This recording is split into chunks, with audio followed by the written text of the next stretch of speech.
रात के 8 बज चुके हैं और मैं हूं आप सभी का अपना शाविज़ मलिक और हाजिर हूं आप लोग के सामने फिर से एक क्राइम की कहानी को लेके, एक क्राइम की घटना को लेके।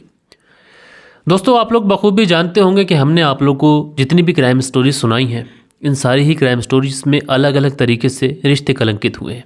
किसी में रेप हुआ है, किसी में ज़ोर ज़बरदस्ती हुआ है, किसी में कत्ल हुआ है, किसी में कुछ हुआ है। लेकिन आज की जो घटना मैं आप लोग को सुनाऊंगा, ये घटना अब तक में सबसे निराली घटना है। ये घटना एक ऐसी घटना है कि जिसने बहुत ही खूबसूरती के साथ में एक बहुत ही पवित्र रिश्ते को कलंकित कर दिया।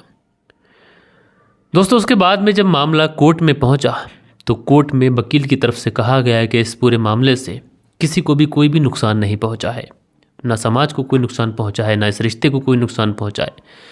लेकिन कोर्ट ये कैसे मान ले कि इस रिश्ते से नुकसान नहीं पहुंचा है। लिहाजा कोर्ट ने इस मामले में जो पिता था उसको भी बाइज्जत बरी करने से साफ इनकार कर दिया और जो बेटी थी उसके ऊपर भी संबंधित धाराओं में कार्रवाई की जाएगी और इसी बुधवार को इस केस में फैसला आना है।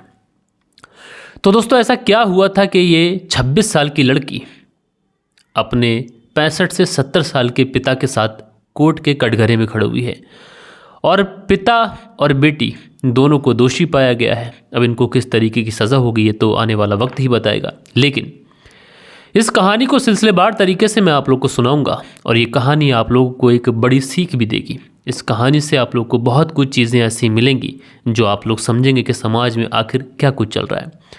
तो सारी ही चीज़ें बहुत ही सिलसिलेवार तरीके से मैं आप लोग को सुनाऊंगा। बस आप लोग इस वीडियो में अंत तक बने रहिएगा। दोस्तों, मैं बात करूँ अगर आज की कहानी की, तो आज की कहानी आप लोग को सुनने में बड़ा अजीब लगेगी। एक लड़की जो अपने पिता से सिर्फ इसलिए सेक्स करती है कि उसको लगता है कि उसके पिता जिस लड़की से मोहब्बत करते हैं, जिन्होंने अपनी मंगेतर जिसको बना के रखा है, उसके साथ शादी न कर ले। वो लड़की नहीं चाहती थी कि उसके पिता दूसरी शादी कर ले और इसीलिए वो जो लड़की थी सज सबर कर अपने पिता के पास पहुंचती है और कहती है, क्या तुम मेरे साथ सेक्स करना चाहोगे? तो जो पिता होता है वो इनकार कर नहीं पाता है और उसके बाद में एक नहीं बल्कि कई बार वो अपनी ही सगी बेटी के साथ में सेक्स करता है। दोस्तों, हांगकांग के अंदर एक लड़का अपने स्कूल के अंदर पढ़ाई कर रहा था। मोबाइल उसके पास में था। अचानक से उसके मोबाइल पर मैसेज की आवाज़ आती है। अब जैसे ही मैसेज की आवाज़ उसको आती है तो वो जाकर उस मैसेज को खोलता है। अब जैसे ही उस मैसेज को वो खोलता है तो पहली बात तो उसकी आंखों में अजीब सी चमक आ जाती है। वो सोचता है कि किसी ने उसे बहुत अच्छा वीडियो भेजा है जिसमें एक लड़का और एक लड़की एक दूसरे के साथ में शादी के संबंध बना रहे हैं। अब वो जो लड़का था एक साइड में जाता है, एक साइड में जाने के बाद में उस वीडियो को प्ले करता है। लेकिन दोस्तों, उसको क्या पता था कि इस वीडियो के अंदर क्या कुछ है। जैसे ही वो उस वीडियो को प्ले करता है उसके होश गुम हो जाते हैं, उसके पाँव तले से ज़मीन खिसक जाती है। दरअसल इस वीडियो में जो एक लड़का और एक व्यक्ति आपस में एक दूसरे के साथ में शारीरिक संबंध बना रहे थे, उसमें एक बुज़ुर्ग व्यक्ति है जिसकी उम्र तकरीबन 58 साल के आसपास उस समय रही होगी। तो ये जो बुज़ुर्ग व्यक्ति है ये कोई और नहीं बल्कि ये जो लड़का मोबाइल में ये वीडियो प्ले करके बैठा हुआ है, इसके ही पिता थे। जब ये इस तरीके से वीडियो को देखता है एकदम से चौंक जाता है कि मेरे पिता भला किसके साथ में शारीरिक संबंध बना रहे हैं। लेकिन जैसे ही इसकी नज़र लड़की के ऊपर पहुँचती है, अब इसके होश फाख्ता हो जाते हैं, क्योंकि जो लड़की इस वीडियो में उस अधेड़ उम्र के व्यक्ति के साथ में संबंध बना रही थी, इस लड़की की उम्र महज 19 साल के आसपास थी। सही तरीके से जवानी की दहलीज पर अभी ये कदम भी नहीं रख पाई थी और ये लड़का देखता है कि ये लड़की कोई और नहीं बल्कि उसकी ही सगी बहन है। यानी इस वीडियो में जो लोग शारीरिक संबंध एक दूसरे के साथ में बना रहे हैं, ये लड़की उस अधेड़ उम्र के व्यक्ति की अपनी ही सगी बेटी है। अब जब इस तरीके से ये लड़का देखता है कि इस तरीके की वीडियो मेरे पास में आई है, अब ये लड़का सोचता है कि क्या करना चाहिए। जाके पिता से बात करूंगा तो हो सकता है कि पिता मेरे साथ में कुछ अनहोनी कर दे, आग बबूला हो जाए। बहन से बात करूंगा तो शायद मामला गंभीर हो जाए। इसलिए तमाम देर तक तो ये सोचता रहता है। फिर उसके बाद में जिसने वो वीडियो उसको भेजा था उससे पूछता है कि तुम्हारे पास वीडियो कहाँ से आया। तो वो तमाम तरीके की बातें घुमा फिरा कर इसको बताता है, लेकिन ये नहीं बताता कि उसके पास में वीडियो कहाँ से आया। उसके बाद में जो लड़का था अपने स्कूल से तुरंत छुट्टी लेता है। छुट्टी लेने के बाद में तुरंत भागता है और भागते हुए सीधे पुलिस थाने पहुंचता है। जब ये लड़का पुलिस थाने पहुंचा था तो इसके चेहरे पर जो उदासी थी वो साफ दिखाई पड़ रही थी। लड़का परेशान था, बदहवास था, आंखों से आंसू आ रहे थे। पुलिस वाले जो होते हैं जब लड़के को इस अवस्था में देखते हैं तो इससे पूछते हैं कि बेटा क्या बात है, क्यों परेशान हो।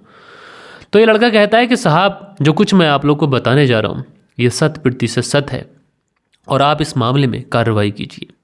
अब पुलिस वाले पूछते हैं कि क्या बात है, कम से कम तुम हमें बताओ, अगर कुछ ऐसी बात होगी तो इस मामले में कार्रवाई की जाएगी, क्या मामला है आखिर हमें बताओ तो सही। तो उसके बाद में ये लड़का बैठता है, बैठने के बाद में एक गहरी सांस लेता है और उसके बाद में कहता है कि साहब मेरे पास में एक वीडियो है और ये वीडियो अश्लील वीडियो है। अब जब पुलिस वाले ये बात सुनते हैं कि तुम्हारे पास में अश्लील वीडियो है तो तुम यहाँ क्यों आए हो, तो लड़का कहता है कि साहब ये जो अश्लील वीडियो है ये किसी और का नहीं बल्कि मेरी ही सगी बहन और मेरे ही सगे पिता का है। यानी इस वीडियो के अंदर मेरे पिता मेरी ही सगी बहन के साथ में शारीरिक संबंध बना रहे हैं। अब जैसे ही ये बात लड़का पुलिस वालों के सामने कहता है तो पुलिस वालों को यकीन ही नहीं होता है, कहते हैं कि वीडियो दिखाओ। अब जैसे ही वीडियो वो दिखाता है तो उसके बाद में पुलिस वाले भी सख्ते में रह जाते हैं। लिहाजा पुलिस वाले जो थे वो तुरंत वहाँ पर पहुँचते हैं। पहुँचने के बाद में ये जो पिता था इसको गिरफ्तार करते हैं, लड़की को गिरफ्तार करते हैं, सीधा पुलिस थाने लेके आ जाते हैं। अब पुलिस थाने लाने के बाद में ये जो पूरा मामला था इसके बारे में पुलिस वाले इस अधेड़ उम्र के व्यक्ति से पूछताछ करते हैं, साथ के साथ इस लड़की से भी पूछताछ करते हैं। लेकिन यहाँ पर ये जो अधेड़ उम्र का व्यक्ति था, जिस समय की ये वीडियो सोशल मीडिया के ऊपर आई थी, इसके मोबाइल पे आई थी, उस समय इस व्यक्ति की उम्र 58 साल के आसपास थी। लेकिन अब इस व्यक्ति की उम्र तकरीबन 65 साल के आसपास हो चुकी थी। 65 साल का ये व्यक्ति पुलिस के ना तो किसी के सवाल का कोई जवाब देता है, न पुलिस के सामने कुछ बोलता है, बस गुमसुम सा बैठा हुआ होता है। अब पुलिस वाले इस व्यक्ति से बार बार पूछते हैं, लेकिन ये जो व्यक्ति था कोई भी बात पुलिस वालों के सामने कहने के लिए तैयार नहीं था। अब पुलिस वाले सोचते हैं कि इस व्यक्ति से कोलवाने के लिए शायद इसके साथ में सख्ती दिखानी पड़ेगी। जैसे ही पुलिस वाले इसके ऊपर सख्ती दिखाने की कोशिश करते हैं, इतने में ही वो जो लड़की होती है ये पुलिस के सामने बोल जाती है और कहती है कि तुम्हें मेरे पिता को मारने की कोई भी ज़रूरत नहीं है। दरअसल जो कुछ भी किया है मैंने खुद अपनी मर्जी से किया है और मेरे पिता का इसमें कोई भी दोष नहीं है। अब पुलिस वाले पूछते हैं कि तुमने क्यों किया है, क्या रीज़न है। तो उसके बाद में जो लड़की जो कहानी सुनाती है उस कहानी के हिसाब से पुलिस वालों को भी ये अंदाज़ा नहीं था कि लड़की कुछ ऐसी कहानी सुनाएगी। और जब ये खबर सोशल मीडिया, प्रिंट मीडिया के माध्यम से लोगों को पता चली तो हर कोई हैरान था, परेशान था कि आखिर एक लड़की ऐसा कैसे कर सकती है। दरअसल ये लड़की बताती है कि उसके पिता देखने में बेहद ही खूबसूरत थे और जब उसकी माँ की डेथ हुई थी तो उस समय वो तकरीबन 17 साल के आसपास थी। माँ की डेथ होने के बाद में मुझे बस एक ही ख्याल रहता था कि जो मेरे पिता हैं ये अकेले अपनी ज़िंदगी कैसे गुजारेंगे, अकेले कैसे रहेंगे, कैसे नहीं रहेंगे। इसी बीच में ये लड़की बताती है कि मुझे किसी ने बताया कि तुम्हारे पिता ने एक लड़की के साथ में अपने संबंध बना लिए हैं और वो उस महिला से शायद आगे शादी भी करने वाले हैं। जबकि मैं खुद अपने पिता को बेहद पसंद किया करती थी। मैं चाहती थी कि मेरे पिता को अगर किसी चीज़ की कोई नीड रहे तो वो मुझसे मांग लें, लेकिन किसी दूसरी महिला के पास ना जाएं। मेरे माँ के पति के ऊपर सिर्फ मेरा अधिकार है। ये लड़की इस तरीके की बातें बताती है। वो कहती है कि जब मुझे ये पता चला कि मेरे पिता किसी लड़की के साथ में रिलेशनशिप में है तो इस बात से मुझे बहुत ज़्यादा धक्का लगा। मैं अपने पिता को रिझाने की भरपूर कोशिश करने लगी, लेकिन जो मेरे पिता थे ये मेरे ऊपर ज़्यादा ध्यान नहीं देते थे। वो बस अपनी प्रेमिका में ही मगन थे और आए दिन उससे मिलने के लिए जाते थे। एक दिन देर रात मेरे पिता अपने कमरे के अंदर जाग रहे होते हैं। उसी समय मैं सोचती हूँ कि ये जो मौका है ये बिल्कुल सही है। उसके बाद में मैं शॉर्ट ड्रेस पहनती हूँ। शॉर्ट ड्रेस पहनने के बाद मैं अपने बाल खोलती हूँ, अंडरगारमेंट्स में मैं सीधे पिता के रूम में पहुँच जाती हूँ। जब पिता अपनी बेटी को इस हाल में अपने कमरे में घुसता हुआ देखता है तो वो उसे तुरंत रोकता है, अपने मुँह को ढांकने की कोशिश करता है, कहता है कि बेटा तुम यहाँ ऐसे क्यों आ गए हो। तो उसके बाद में ये जो लड़की होती है वो कहती है कि पिताजी यानी पापा, डैड, जो भी वो कहती हो अपनी भाषा में, वो कहती है कि ये सब कुछ मैंने सिर्फ तुम्हारे लिए किया है। जैसे ही ये पिता अपनी बेटी के मुंह से ये बात सुनता है कि मैंने सब कुछ तुम्हारे लिए किया है तो ये पिता अपनी आंखों से जो हाथ इसने अपनी आंखों पर रख रखे थे वो हटाता है। हटाने के बाद में कहता है कि तुम्हारा क्या मतलब है और तुम क्या कहना चाहती हो। इस समय इस पिता की आंखों में गुस्सा साफ देखा जा सकता था। इस पिता की आंखों में गुस्सा भी था, आवाज़ में भी भारीपन था और आंखों में अजीब तरीके की चमक भी थी। अब जैसे ही ये पिता अपनी बेटी के मुंह से ये बातें सुनता है तो पहले तो कर रहे अल्फाज में उससे पूछता है कि तुम कहना क्या चाहती हो। तो ये जो बेटी होती है आगे बढ़ती है। आगे बढ़ने के बाद में अपने पिता के जो बाल होते हैं उन बालों में उंगलियां फेरने लग जाती है और कहती है कि पिताजी यानी डैड, मैं तुमको बेहद ही पसंद करती हूँ, मैं तुमसे बहुत ज़्यादा मोहब्बत करती हूँ और तुम जिस अधेड़ उम्र की महिला से मिल रहे हो वो महिला तुम्हारे लायक नहीं है। तुम इतने खूबसूरत हो, इतने हैंडसम हो, तुम मेरे जैसी लड़की डिज़र्व करते हो। तो जो पिता था जब वो ये बात सुनता है तो वो अपने आप को रोक नहीं पाता है, क्योंकि उसके सामने जो लड़की खड़ी हुई थी वो महज 19 साल की थी और अपनी पूरी ज़िंदगी में उसने इतनी ज़्यादा खूबसूरत लड़की पहले कभी नहीं देखी थी। इतना गोरा चिट्टा बदन इस तरीके से एक लड़की सामने खड़ी हुई है और पूरी तरीके से उसके जिस्म पर पूरी तरीके से कपड़े भी नहीं हैं। तो ये जो पिता होता है अपने आप को रोक नहीं पाता है। उसके बाद में ये तुरंत अपनी बेटी को अपनी बाहों में भर लेता है और उसी रात अपने ही बेड पर, जो बेड इस बेटी की माँ का था, यानी अपनी माँ के ही बेड पर अपने ही पिता के साथ में ये जो लड़की थी सारी सीमाएं तोड़ जाती है। उसके बाद में ये पिता और ये बेटी एक दूसरे के साथ में शारीरिक संबंध बनाते हैं और उस रात ये जो पिता था अपनी बेटी के साथ में 2 बार शारीरिक संबंध बनाता है। वो इस तरीके से शारीरिक संबंध बनाता है कि जो बेटी होती है उसे भी शायद सुकून मिल जाता है, क्योंकि वो अपने पिता को मन ही मन में लाइक किया करती थी। अब ये जो सिलसिला था आम हो चुका था। आम होते होते ये सिलसिला इतना ज़्यादा बढ़ चुका था कि अब इस पिता और इस बेटी को एक दूसरे के बिना चैन नहीं था। लेकिन दोस्तों अब ये अक्सर बाहर भी मिलने लगे थे। जब बाहर मिलने लगे थे तो किसी ने इनका वीडियो शूट कर लिया और वीडियो शूट करने के बाद में ये उस लड़के को वीडियो भेज दिया। जब उस लड़के को ये वीडियो मिला वो बहुत ज़्यादा घबरा गया। वो सीधा पुलिस के पास पहुंचा। पुलिस ने इन दोनों को गिरफ्तार किया। मामला कोर्ट में पहुंचा और कोर्ट में ये जो लड़की थी, इस लड़की का वकील होता है, वो कोर्ट से कहता है कि साहब इस लड़की को कोई भी सज़ा नहीं मिलनी चाहिए, क्योंकि ये जो लड़की है इसका कोई भी कसूर नहीं है, कोई भी गुनाह नहीं है, क्योंकि ये लड़की अपने पिता को पसंद किया करती थी और इस लड़की ने अपनी मर्जी से ही अपने पिता के साथ में शारीरिक संबंध बनाए हैं और ये लड़की चाहती भी है कि इसके पिता के ऊपर किसी भी चीज़ का कोई असर ना पड़े, उसके पिता को कोर्ट के अंदर ना घसीटा जाए। अगर कुछ जिम्मेदारी बनती है, कोई सज़ा बनती है तो इस लड़की को दी जाए। वहीं वकील का कहना है कि इस लड़की की वजह से ना समाज को कोई नुकसान हुआ है, न किसी को कोई ठेस पहुंची है, लिहाजा इस लड़की का कोई कसूर नहीं है, इस लड़की को बाइज्जत बरी करना चाहिए। लेकिन दोस्तों जो कोर्ट होता है, कोर्ट ने इस वकील की बातों को सुनने से इनकार कर दिया और कोर्ट ने अपना तर्क दिया और कहा कि जो लड़की है इसने रिश्तों को शर्मसार किया है और ऐसी लड़की को समाज में खुला घूमने का कोई अधिकार नहीं है और आने वाला जो बुधवार है, इस बुधवार को इस लड़की को और इसके पिता को सज़ा सुनाई जाएगी। बहरहाल दोस्तों आप लोगों ने देखा कि इस कहानी के अंदर एक लड़की कुछ इस कदर अपनी हवस में अंधी हो चुकी थी कि उसने अपनी हवस का शिकार अपने पिता को ही बना लिया। वही जो पिता था वो भी इतना ज़्यादा हैवान और दरिंदा था कि वो अपनी बेटी से ना नहीं कह सका। दोस्तों ऐसी लड़कियां आजकल समाज में हैं और ऐसे पिता भी समाज में हैं। न जाने कितनी ही ऐसी कहानियां हैं जो रिश्तों को कलंकित करती हैं और ये कहानी एक बड़ी सीख इसलिए देती है, जिस तरीके से ये जो एडल्ट मूवी का दौर चला है, ये जो दौर चला है, इस दौर में हर रिश्ते को लेकर मूवी बनाई गई है और इस वजह से जो आजकल के ज़माने में रिश्ते हैं वो कलंकित हुए हैं। इसलिए हमारी भारत सरकार ने भी इन गंदी बाहियात मूवीज़ को बैन किया है। हालांकि कुछ लोग गलत तरीके से देखते हैं जाकर, लेकिन इसको बैन किया गया है और कभी अगर ऐसा करते हुए पकड़ा जाता है तो उसके लिए सज़ा का भी प्रावधान किया गया है। बहरहाल दोस्तों आप लोग इस पूरी कहानी को किस तरीके से देखते हैं कमेंट्स करके ज़रूर से ज़रूर बताइएगा और कल के दिन आप लोग के जो भी कुछ कमेंट्स हैं, अब वक्त होता है कि आप लोग के कमेंट्स पढ़ लिए जाएँ।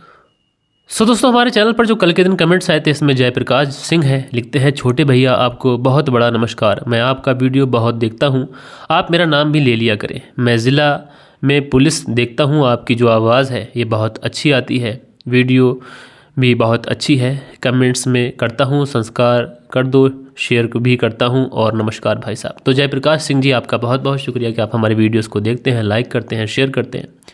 उसके बाद में हसीबुल अंसारी हैं, लिखते हैं अस्सलाम वालेकुम मलिक भाई, मेरे छोटे भाई इंशाल्लाह सब लोग मदद करेंगे। तो हसीबुल अंसारी जी आपका बहुत शुक्रिया। सतबीर हैं, लिखते हैं कहानी सुनकर मुझे बहुत अच्छा लगा। सतबीर मुजफ्फरनगर उत्तर प्रदेश से देखते हैं, भैया बहुत शुक्रिया। स्टेटस फॉर यू हैं, लिखते हैं दुआ की कोई कीमत नहीं होती, इसलिए दुआ लेने के लिए मदद करते रहना चाहिए। बहुत अच्छी बात कही स्टेटस फॉर यू, आपका बहुत शुक्रिया। उसके बाद में गोंडनवाल हैं, लिखते हैं कुलक्ष्मी माँ थी ये, ऐसी माँ नहीं होती, भाई आपका बहुत शुक्रिया। सुरेंद्र शर्मा है, लिखते हैं नमस्ते मलिक भाई साहब, नाइस स्टोरी। सुरेंद्र कुमार श्री विजयनगर राजस्थान से, तो आप दोनों सुरेंद्र कुमार जी आपका बहुत शुक्रिया। राजेंद्र कुमार हैं, लिखते हैं कलयुगी माँ थी भाई, तो राजेंद्र कुमार जी आपका बहुत शुक्रिया। साहिल खान है, लिखते हैं आई लव यू, शहाबुद्दीन इनका नाम है, तो शहाबुद्दीन जी आई लव यू टू, आपका बहुत शुक्रिया। उसके बाद में आदर्श यादव हैं, लिखते हैं आप बहुत अच्छे हैं, आपकी क्राइम इंसान आप क्राइम को इंसानियत की तरह देखते हैं, धर्म की वजह से नहीं, लव यू भैया। तो आदर्श यादव जी आपका बहुत बहुत शुक्रिया। उसके बाद में अगला जो कमेंट्स है, ये कमेंट्स है राजपुरा खबरनामा का, लिखते हैं शाबिज भाई सलाम वालेकुम, उसके प्रेमी को बिल्कुल सज़ा मिली। तो राजपुरा खबरनामा जी आपका बहुत शुक्रिया।